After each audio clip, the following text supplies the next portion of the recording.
깨어 일어나셔서 천국의 영원한 대제사장으로서 자력하는 우리의 죄를 사해 주시다가 또다시 살아나서 첫째 부활에 참여할 자들과 또다시 죽어서 천년왕국이 끝나기까지 살아나지 못할 배도자들을 심판으로 오실 것을 내가 믿사오며 성령님의 진리가 너로 인도하심과 행하기를 원하심을 쫓아 내가 이제부터 순종하겠사오며 믿는 형제들과 서로 사랑하고 지은 죄를 자백하고 회개하며 사해 주실 것과 사해 주신 죄는 기억도 안 하신다는 것을 내가 믿사오며 죄와 상관없이 살다가 죽은 자와 그리스도를 기다리는 행인들을 데려가시기 위해 공중에 강림하실 그리스도를 학수고대하여 신앙인 인격이 예수 그리스도를 닮아 성화된 성도의 몸을 신령체로 변화시켜 휴거시키셔서 영원한 나라에서 영원히 살 것을 내가 또한 믿사옵나이다. 아멘. 기도하겠습니다. 거룩하신 아버지 하나님, 참으로 감사함을 드립니다. 이 새벽에도 주 앞에 나와서 기도하면서 하루의 삶을 하나님의 말씀 가운데서 묵상하는 가운데 하나님의 뜻 가운데서 살기를 원할 때에 주의 성령께서 도우시고 인도하여 주시길 원합니다.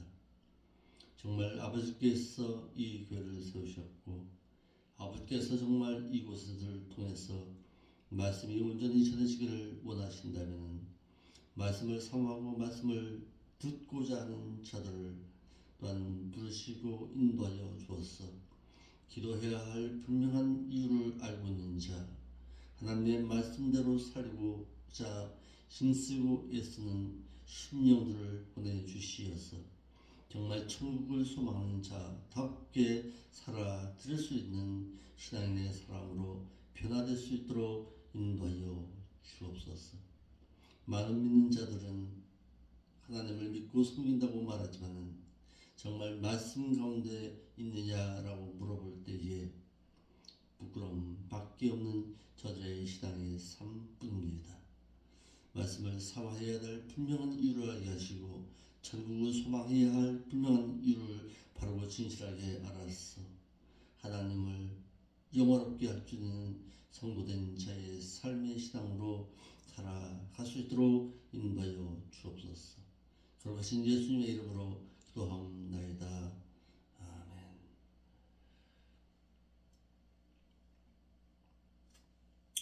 하나님의 말씀은 누가복음 4장에서 보겠습니다.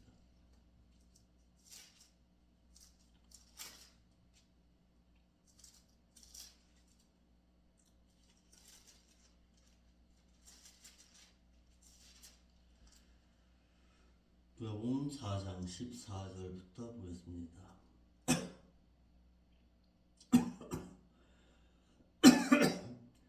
예수께서 성령의 권능으로 갈릴리에 돌아가시니 그 소문이 사방에 퍼졌고 친히 그 여러 회당에서 가르치심에 무사람에게 영광을 받으시더라.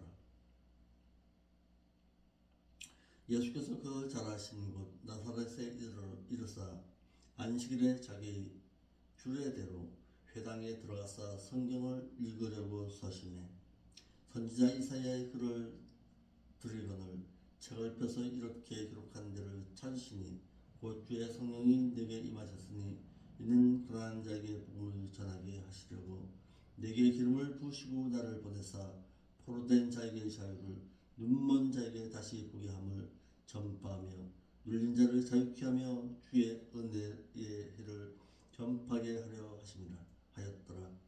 책을 덮어 그 맡은 자에게 주시고 앉으시니 회당에 앉은 자들이 다 주목하여 보더라. 예수께서 저에게 말씀하시되 이 글이 오나 내게 응하였느니라 하시니 저희가 다 그를 증거하고 그 입으로 나오는 바 은혜로운 말을 귀히 여겨 가로되 이 사람이 요셉의 아들이 아니냐. 예수께서 저희에게 이르시되 너희가 반드시 의원아 너를 고치라 하는 속담을 인증하여 내게 말하기를 우리의 들은 바 가버나움에서 행한 일을 내 고향 여기서도 하리라. 또 가라사대 내가 진실로 너에게 이르노니 선지자가 고향에서 환영받는 자가 없느니라. 내가 참으로 너희에게 이르노니 엘리사 시대에 하늘이 새해 6달을 닫히어 온 땅에 큰 흉년이 들었을 때에 이스라엘에 많은 과부가 있었으되 엘리야가 그 중 한 사람에게도 보내심을 받지 않고 오직 시돈 땅에 있는 사렙다의 한 과부에게 뿐이었으며 또 선지자 엘사 때에 이스라엘에 많은 문둥병자가 있었으되 그 중에 한 사람도 깨끗함을 얻지 못하고 오직 수리아 사람 나만 뿐이니라. 회당에 있는 자들이 이것을 듣고 다분히 가득하여 일어나 동네 밖으로 쫓아내어 그 동네가 건설된 산 낭떠러지까지 끌고 가서 밀쳐 내리치고자 하되 예수께서 저희 가운데로 지나서 가시니라. 아멘. 4장 14절부터는 예수님께서 갈릴리 지방에서 사역하시는 모습을 볼 수가 있습니다. 누가복음 4장 14절로 15절 예수께서 성령의 권능으로 갈릴리에 돌아가시니 그 소문이 사방에 퍼졌고 친히 그 여러 회당에서 가르치심에 뭇사람에게 영광을 받으시더라 그랬습니다. 마태복음에서는 예수님께서 광야에서 마귀로부터 유혹의 말씀을 유혹으로 물리치신 이후에 갈릴리로 가셨음을 말하고 있는데 마태복음 4장 12절로 14절에서는 예수께서 요한의 잡힘을 들으시고 갈릴리로 물러가셨다가 나사렛을 떠나서 수불론과 납달리 지경 해변에 있는 가버나움에 가서 사시니 이는 선지자 이사야로 하신 말씀을 이루려 하심이라고 말하고 있습니다. 그러나 누가복음에서는 갈릴리 지역에서 사셨음을 말하고 있습니다. 예수님께서는 성령에 이끌리시어 광야에 계실 때에 마귀의 유혹을 받으시고 이제는 갈릴리로 오실 때에 그는 전파시고 신자된 자들과 제자들에게는 가르치셨습니다. 그러니까 전파가 있으면 반드시 가르침의 신앙이 있어야 한다는 사실입니다. 그러니까 예수 그리스도를 믿으시오만 외쳐서는 안 됩니다. 그러니까 전도만 해서 교회에 불러들이는 것 그것만이 전도가 아니다라는 사실입니다. 전도 이후에는 반드시 가르쳐야 합니다. 가르쳐서 내가 왜 예수 그리스도를 믿어야 하고 예수 그리스도를 통해서 내가 무엇을 얻어야 하는지를 분명히 알려주고서 신앙생활을 하게끔 해야 합니다. 내가 왜 교회를 다녀야 하는가? 내가 왜 신앙생활을 해야 하는가? 내가 하나님을 왜 섬겨야 하는가를 바로 알고서 신앙생활을 할 수 있어야 합니다. 무턱대고 신앙생활을 하는 거 아니에요. 그러니까 교회라는 것은 세상 사람들로부터 왜 하나님을 섬기고 믿어야 하는지를 바르고 진실하게 가르칠 필요가 있습니다. 그러므로 믿는 자는 내가 하나님을 믿고 섬긴다는 그 신앙, 기독교의 신앙은 알고서 믿어야 합니다. 무턱대고 믿는 거 아니에요. 믿어야 할 분명한 이유를 알고서 섬겨 드릴 줄 알아야 한다는 사실입니다. 16절 말씀에 예수께서 그 자라신 곳 나사렛에 이르러사 안식일에 자기 규례대로 그런데 습관대로 이런 뜻입니다. 자기 습관대로 회당에 들어가서 성경을 읽고 서심해 그랬습니다. 회당에서는 가르치시고 이사야서를 읽고서 해석하시는 모습을 볼 수가 있습니다. 예수님께서는 그가 자라신 곳 나사렛에 이르자 안식일에 자기 규례대로 회당에 들어가셔서 성경을 읽으셨다고 했습니다. 오늘날로 말하면 이 회당은 마을 회관 같은 곳입니다. 그래서 이스라엘 백성들은 여러 곳에 이 회당을 두어서 이곳을 통해서 하나님의 율법의 말씀을 가르치시고 인도할 수 있는 그런 장소를 마련하고 있었습니다.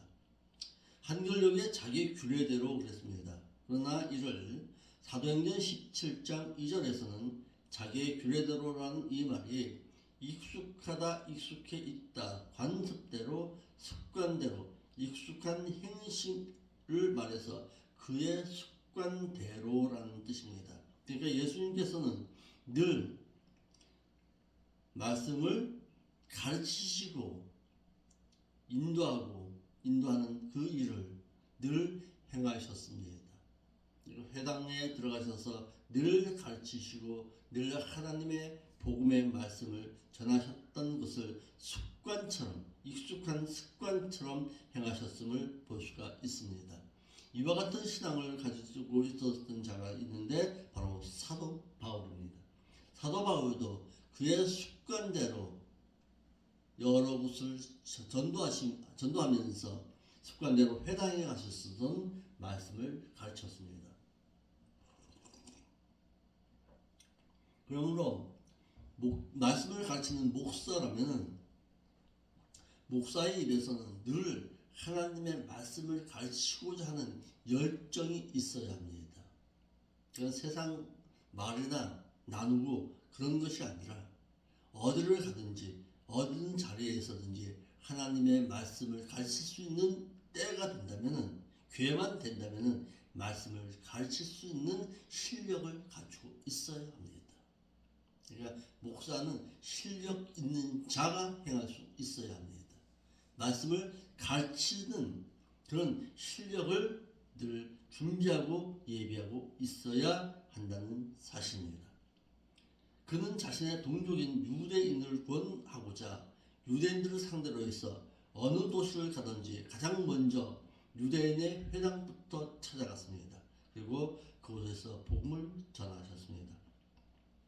그는 늘 자신의 익숙한 행실인 습관처럼 복음을 전했다라는 사실입니다. 그러면서 이사야의 말씀을 읽고서 해석하십니다. 선지자 이사야의 글을 들으거늘 책을 펴서 이렇게 기록한 데를 자신이 곧 주의 성령이 내게 임하셨으니 이는 물질이 가난해서 심령이 가난한 자에게는 복음을 전하게 하시려고 내게 기름을 부으시고 나를 보내사 죄에 포로된 자에게 영적인 자유를, 영적으로 눈먼 자에게 다시 보게 함을 전파하며 죄에 눌린 자를 자유케 하고 죄의 은혜의 해를 전파하게 하려 하심이라고 했습니다. 본문의 말씀이 잘못 해석되어짐으로 말미암아서 해방 신학이 찾아왔습니다. 예수님께서는 안식일에 자신이 행하시던 자신의 습관대로 회당에 들어가셔서 이사야 61장 1절로 2절의 말씀을 읽으시고 해석하셨습니다. 그런데 본문의 말씀을 잘못 알고 해석한 이들에게 있어서 해방신학이 시작되었습니다. 이 해방신학이 어디까지 가냐면 공산주의, 마르크스주의의 시작의 원동력이 되었다라는 사실입니다. 해방신학은 1960년대 후반에 라틴 아메리카 카톨릭 신학자들을 중심으로 시작되었습니다. 이후 진보적 개신교 신학자들이 참여함으로써 초교파적인 운동이 활발하게 일어났던 그리스도 신학 운동입니다. 그리스도교의 가르치심을 정의롭지 못한 정치, 경제, 사회적 조건으로부터의 해방이라는 측면에서 이해하고 실천을 강조했던 기독교 신학 운동이었습니다. 그러니까 이 해방신학 이전에 어떤 주의가 마르크스주의가 시작되었고 마르크스주의에서 공산주의가 시작되었습니다. 가난하고 억압한 자들의 입장에서 교리를 해석함으로써 교회가 사회적으로, 정치적으로, 정치적 불평등과 부조리로부터 이들을 해방시키는 사회 참여에 적극 나서야 한다고 주장했던 것입니다. 이것이 더 나아가서 해방신학의 시작이 되었고 원동력이 되었고 이것이 오늘날 감리교 신학의 시작이 되었습니다. 특히 빈곤을 하나님의 뜻에 어긋나는 사회적 죄악으로 규정하고 이를 타파해야 한다고 강조한 혁신적인 신학 체제로 발전하게 되었던 것입니다. 이러므로 믿는 자가 성경을 어떻게 해석하느냐에 따라서 여러 가지 신학의 유형들이 나타나기 시작합니다. 그래서 자유주의 신학, 마르크스 레닌주의 신학, 공산주의의 신학이 어떻게 성경을 해석하느냐에 따라서 시작되었던 원동력이 될 수밖에 없었다라는 사실입니다. 그러니까 성경은 성경의 말씀 가운데 해석되어져야 하는데 이 말씀을 어떤 측면에서 받아들이냐에 따라서 잘못된 신앙으로 이어져 갈 수가 있다는 사실입니다. 공산주의가 왜 시작된 거예요? 이 말씀을 잘못 오해함으로 말미암아서 시작되었던 것입니다. 20절로 21절에 책을 덮어 그 맡은 자에게 주시고 앉으시니 회당에 있는 자들이 다 주목하여 보더라. 이에 예수께서 저에게 말씀하시되 이 글이 오늘날 너희 귀에 응하였느라 하시니 그랬습니다. 본문에서는 세례 요한의 사역과 같이 이젠 역사의 무대에서 물러나는 세례 요한의 모습을 보여주고 있습니다. 마태복음 3장 1절로 12절 말씀과도 같이 행한 그는 예수님의 공생의 사역이 시작되자 물러나는 모습을 볼 수가 있습니다. 누가복음 4장 12절에 세례 요한의 잡힌 이유와 갈릴리로 물러가신 예수님의 이유를 말하고 있습니다. 세례 요한은 마태복음 14장 1절로 14절의 말씀과도 같이 헤로디아의 본 남편인 헤롯 빌립 1세는 대제사장 시몬의 딸 마리 암네와 헤롯 대왕 사이에서 출생한 아들로서 혈통상 유대인의 신망을 받고 있던 자였습니다. 이에 비해서 헤롯 안디바는 말다케와 헤롯 대왕 사이에서 태어난 아들로서 혈통상 헤롯 빌립 1세만큼 백성들의 신망을 받지 못하자 살아있는 형제의 아내를 가로채는 죄를 범하고 말았습니다. 이것이 레위기 18장 16절입니다. 한번 읽어볼까요? 레위기 18장 16절.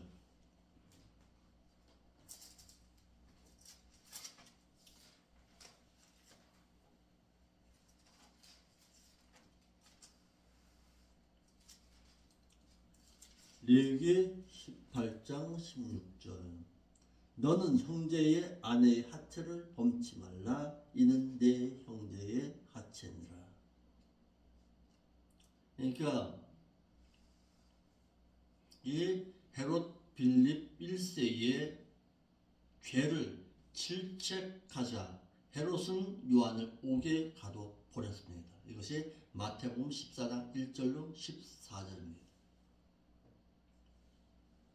이에 세례 요한이 메시아의 도래와 마태복음 3장 1절로 14절에 증거한 내용들을 들은 서기관들과 바리새인들은 예수님을 더욱 시기하게 되었습니다. 이러므로 복음을 전하는 자는 슬기로워야 하는데 세례 요한과 같이 하나님의 복음의 말씀을 전하는 것 때문에 괜한 사회, 정치, 경제적인 왕의 사생활을 들춰내서 긁어부스럼을 만들었던 것입니다. 그래서 스스로 자신의 생명을 단축시켰던 것입니다. 그러니까 세례 요한이 현명하지 못한 거예요. 오직 하나님의 복음의 말씀만을 전하고 예수 그리스도만을 전해야 하는데 그것 외에 괜한 일에 헤롯 빌립이라는 자가 아내를 10명을 얻던 20명을 얻던 자신과는 상관이 없는 일인데 왜 거기에 참여해가지고 거기에 그거 하냐고요. 뭐 잘했느니 잘못했느니 괜히 쓸데없이 그거 하다가 자신의 생명을 잃어버리는 어리석은 행동을 하고 말았습니다. 그래서 그는 예수 그리스도로 말미암아서 실족함을 당해서 스스로 망한 자입니다. 한번 볼까요? 누가복음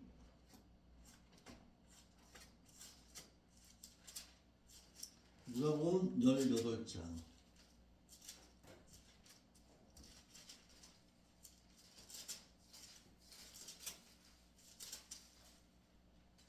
17장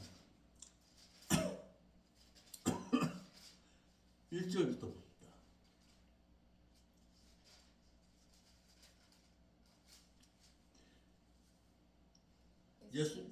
예수님께서 제자들에게 이르시되 실족케 하는 나로 말미암아 실족케 하는 일이 하는 것이 없을 수는 없으나 있게 하는 자에게는 어떻게 화가 있으리로다. 그러니까 예수 그리스도로 말미암아서 스스로 세례 요한은 스스로 실족함을 당해서 망한 자입니다. 왜? 쓸데없는 것에 참념으로 말미암아서 옥에 갇혔거든요. 옥에 갇혔을 때에 세례 요한의 제자들이 예수님을 찾아옵니다. 예수님에 찾아와서 왜 나의 스승 대신 세례 요한을 풀어주지 않습니까? 라고 말합니다. 그럴 때에 예수님께서는 말씀하십니다. 내가 어떤 일을 행했느냐? 내가 또한 어떻게 복음의 말씀을 전했느냐? 라고 말합니다. 그때 예수님께서 세례 요한의 제자들이 예수님에게 말하죠. 우리가 또 다른 메시아를 기다리고 있어야 합니까? 라고 말할 때 이런 말을 하시죠. 이와 같이 철저하게 세례 요한은 자신이 감옥에 갇혔을 때에 철저하게 하나님에 대한 예수 그리스도에 대한 메시아 사상이 무너지고 말았습니다. 스스로 실족함을 당한 거예요. 그러다가 어떻게 스스로 무너지고 말았던 것입니다. 예수님이 오신 후에 세례 요한은 역사의 무대에서는 물러가야 합니다.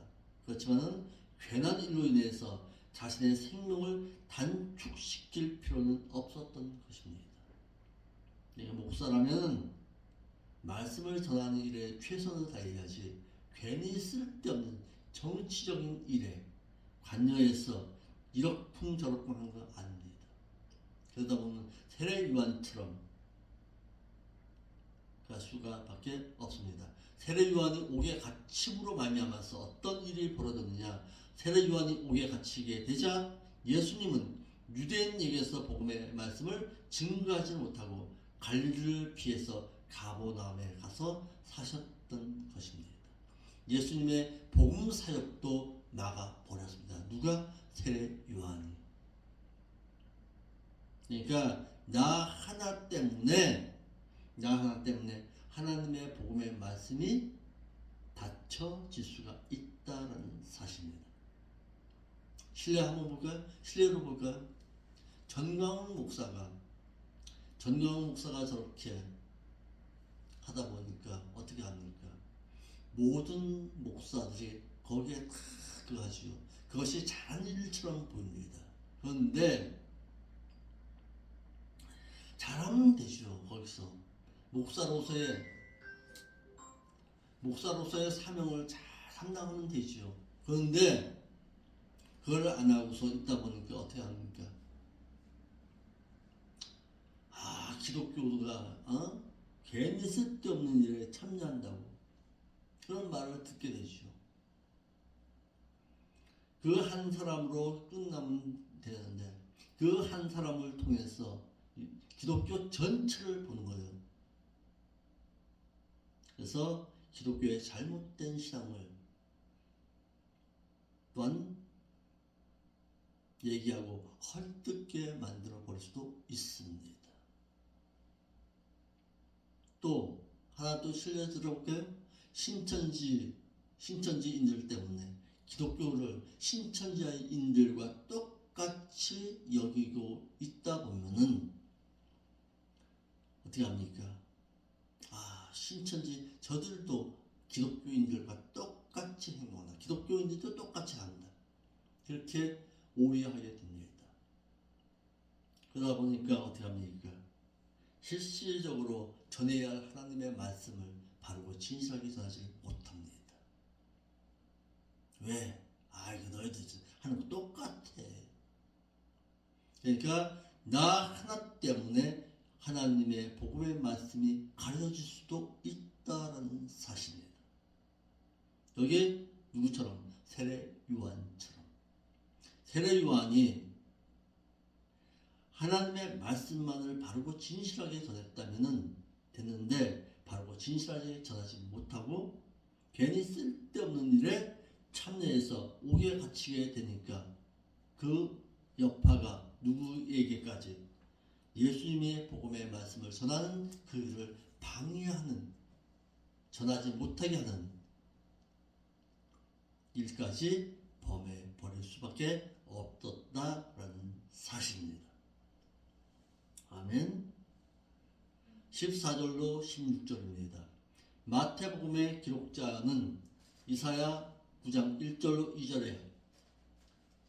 2절과 이사야서 42장 7절에 내가 소경의 눈을 밝히며 갇힌 자를 옥에서 이끌어내며 흑암에 처한 자를 간에서 나오게 하리라 하신 당시 선지자 이사야의 예언을 인용해서 말씀하고 있습니다. 이사야의 예언은 이스라엘 왕 베가 때에 아수르 왕 디글랏 빌레셀이 갈릴리 지방을 침범한 때를 배경으로 한 내용입니다. 갈릴리 사람들이 비참한 포로 생활에서 놀림을 받을 것을 예언한 내용입니다. 그런데 마태는 예수님께서 그의 고향을 등지고 가버나움에서 복음을 증거한 내용을 흑암에 앉은 백성이 큰 빛을 보았고 빛이 비쳤다라고 말했던 것입니다. 그러니까 예수님께서는 자신의 고향에서는 대접을 받지 못했습니다.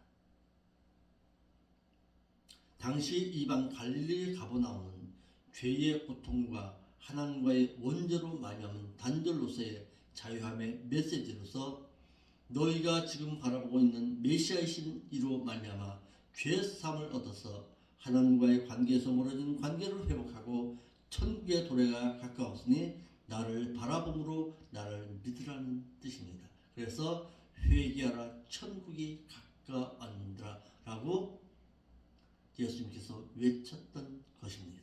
그러니까 세례 요한의 외침은 이제는 교회의 시작이 시작되었다.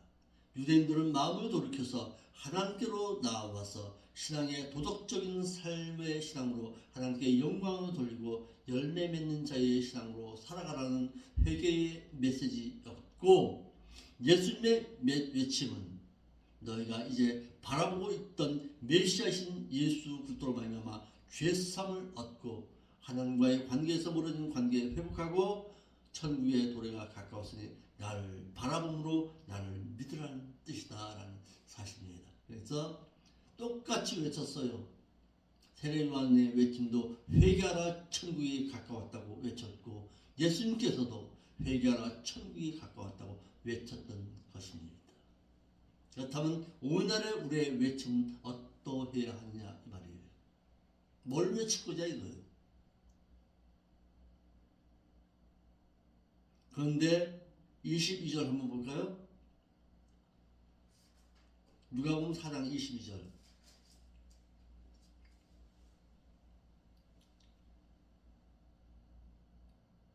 이거 시작. 저희가 4장 22절. 누가복음 4장 22절. 이거 시작. 저희가 다 그를 증거하고 그 입으로 나오는 바 은혜로운 말을 귀히 여겨 가로되 뭐라고? 이 사람이 요셉의 아들이 아니냐. 고향에서는 대접받았어요? 못 받았어요? 못 받았어요. 메시아로 보지를 못하는 거예요. 표적을 봤어요. 예수님께서 행하신 표적도 봤어요. 이적도 보았어요. 그가 행하시는 모든 일도 보았어요. 그런데도 어떻게 하나님의 아들로 인정을 못하는 거예요. 아하, 그러면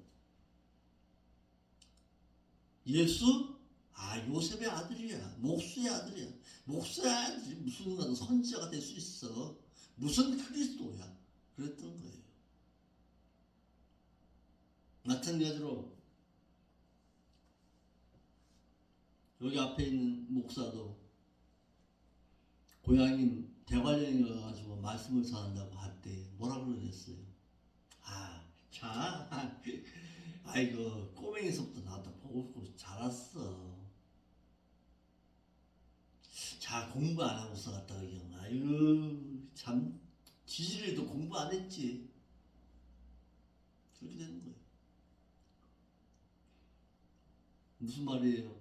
올챙이 때만 생각하는 거예요. 여기서도 마찬가지예요. 예수님께서 올챙이 때에 예수만 바라보는 거예요. 지금은 뭐가 됐는데? 깨구리가 되었는데. 지금은 번데기에서 이제는 나비가 되어서 하늘의 창공을 날고 있는데 자꾸 어디만 본 거예요? 애벌레 때만 본 거예요. 바라보고 있는 거예요. 예수님께서는 안식일에 갈릴리 회당에 들어가셔서 이사야서 61장 1절로 2절의 말씀을 읽으시고 해석하자 그곳에 모였던 사람들은 같은 동네 나사렛에서 목수 요셉의 아들로 자라 이토록 엄청난 주장을 하는 목수의 요셉의 아들 예수님에게서 너무도 당돌한 느낌을 받았던 것입니다. 즉 갈릴리 사람들은 예수님의 인간적인 면, 즉 목수 요셉의 아들이라는 사실만 염두에 둘 뿐 그가 바로 자신들을 구원하실 메시아라는 사실은 믿지를 않았다라는 사실입니다. 따라서 예수님을 귀히 여기며 칭찬하던 분위기가 쑥떡 공론과 의심과 불신의 분위기로 돌변해서 급격하고도 과격한 감정의 변화가 일어났던 것입니다. 이에 예수님께서는 속담을 통해서 말씀하시기를 예수님께서 저에게 이르실 때 너희가 반드시 이루어나 너를 고치라 하는 속담을 인정하여 내게 말하기를 우리의 들은 바 가버나움에서 행한 일을 내 고향 여기서도 행하라 하리라 라는 말을 통해서 남을 돕는다고 한 사람은 먼저 자기 자신을 돕는 것이 바른 순서라는 의미의 속담으로서 의사인 누가에게는 친숙한 것이었을 것입니다. 다시 말해서 이 속담은 예수님께서 메시아 되심을 입증하기 위해 가버나움과 기타 등지에 행하신 표적들을 여기 나사렛에서도 행하여야 한다는 사람들의 시험기에 깃든 요청을 예언한 것으로서 예수님은 회당에서 그의 강론을 들은 나사렛 사람들에게서 나타낼 반응을 미리 아시고 있었습니다. 그래서 24절에 또 가라사대 내가 진실로 너에게 이르노니 선지자가 고향에서 환영을 받는 자가 없었다라고 말합니다. 냉대를 받으셨습니다. 그래서 어떻게 됐습니까? 결국에는 쭉 볼까요? 어떻게 됐어요? 29절, 30절에 28절 한번 봐봐요. 회당에 있는 자들이 이것을 듣고 다 분이 가득했어. 일어나 동네 밖으로 쫓아내어 그 동네가 건설된 산 낭떠러지까지 끌고 가서 밀쳐 내려치고자 하되 예수께서 저희 가운데로 지나서 가시니라. 나사렛 사람들이 예수님을 죽이고자 했던 것입니다. 그래서 선민으로서의 어떤 그들은 하나님의 복음의 말씀을 받아들이지 못했습니다. 여기에 대해서 내일 다시 가겠습니다. 내일은 25절부터 또다시 말씀드리겠습니다. 왜 예수님께서 나사렛 동네에서는 배척함을 당했는가? 자신의 고향이거든요. 어떻게 보면은 다른 어떤 지역보다도 예수 그리스도에 대해서 가장 잘 알고 있는 곳이거든요. 그런 그곳에서 오히려 배척함을 당하는 모습을 볼 수가 있습니다. 오늘 우리에게 주는 교훈이 무엇입니까? 나 하나로 말미암아서 복음의 말씀이 가르칠 수 있다는 사실입니다. 아멘. 그래서 오늘도 하나님의 말씀 가운데서 신실하고 거룩한 자의 신앙의 삶으로 살아서 하나님 앞에 영광 돌릴 수 있는 오늘 한날의 삶의 신앙으로 살아드릴 수 있기를 바랍니다. 아멘. 기도하겠습니다. 거룩하신 아버지 하나님, 참으로 감사함을 드립니다. 이 새벽에도 저희들에게 귀한 말씀으로 일깨워 주시니 감사함을 드립니다. 깨달은 말씀 부여잡고 세례요한과 같은 어리석음은 행하지 아니하도록 우리의 신앙을 늘 조심하고 하나님의 말씀 가운데서 서기를 힘쓰고 애쓸 때에 주의 성령께서 인도하여 주옵소서. 세상 사람들로부터도 정말 믿는 자다운 아름다운 모습이 보여줌으로 말미암아 하나님의 복음의 말씀이 가르치는 일이 없도록 인도하여 주옵소서. 거룩하신 예수님의 이름으로 기도하옵나이다.